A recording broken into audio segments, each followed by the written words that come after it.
Hey, it's Amy Lewis from the KFBK Morning News along with Brandon Hafley from Catalyst Mortgage.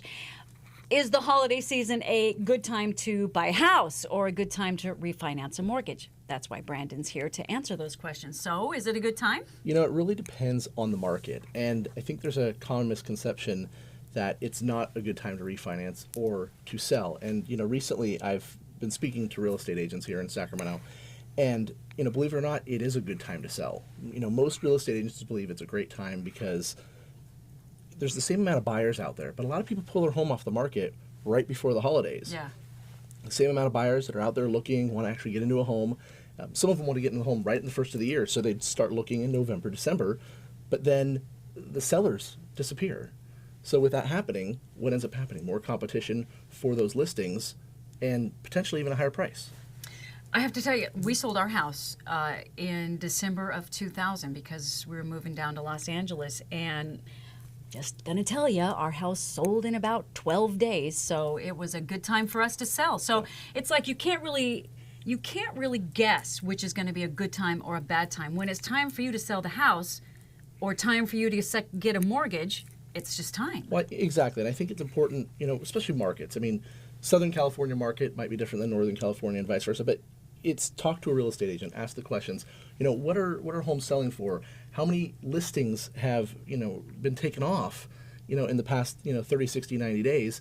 Because that will affect what you're going to be able to get as a seller with, you know, potential buyers. Can I ask you a question about President-elect Donald Trump? Yes.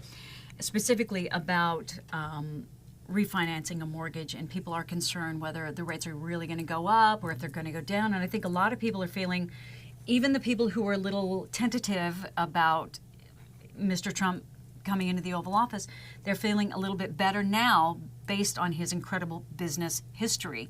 What do you think? You know, recently, since the election, we've seen interest rates increase roughly 0.5%. Right. You know, costs on getting the same rate, you'd have to pay several points to get the same rate you could have 1 month ago. Yeah. Now, if you look at historically, we're still lower than we were at this time last year. So we're still in a great position. But, you know, touching on two things, refinancing at this time is a great thing because right now interest rates might be going up. You know, if the Fed does increase, it's not going to be a big increase, but you will start seeing an increase in rates over the next year and a half potentially.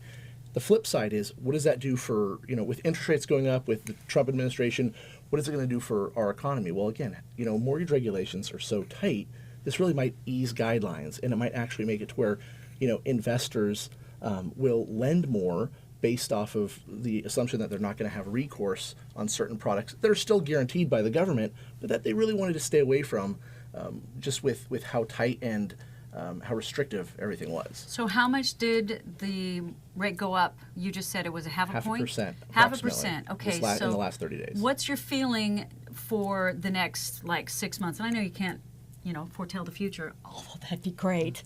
What do you think? You know, interest rates really are dependent on data, and it used to be just specific at-home data. Now it's really global, data. Sure. Depending on what happens in Europe, what happens in Italy, just in general, there's a lot of things that can affect it. But I will say that I think we've seen such an increase in the last month that I really think it's going to stay around where it's at. We might see some spikes, but again, depending on what happens, some pullback.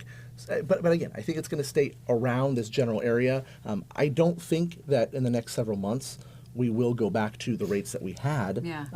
But that's okay. We're still in the low 4s or high 3s.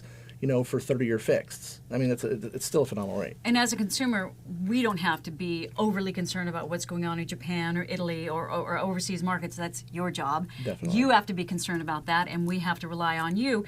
And getting back to the holidays being a good time, whether or not to buy a home or to refinance a mortgage, if it's your time, it's your time. It is. And one thing to keep in mind, though, if you are looking to purchase, you need to talk to the mortgage professional that pre-approved you in the beginning, because interest rates going up 0.5% can actually eliminate your purchasing power. If you're buying a $400,000 purchase for $400,000 home, and interest rates are went from 3.5 to a 4, right, and your debt to income ratio is tight, meaning what your income is versus your debts, to qualify for that loan, maybe you're not going to qualify for $400 anymore. Maybe it's going to be $350 or $325. So you really want to make sure that you're speaking daily potentially to your mortgage loan officer to make sure that you know where your qualification is and that you're secure. And you lock in. And you lock when you can. Absolutely. Yeah, absolutely.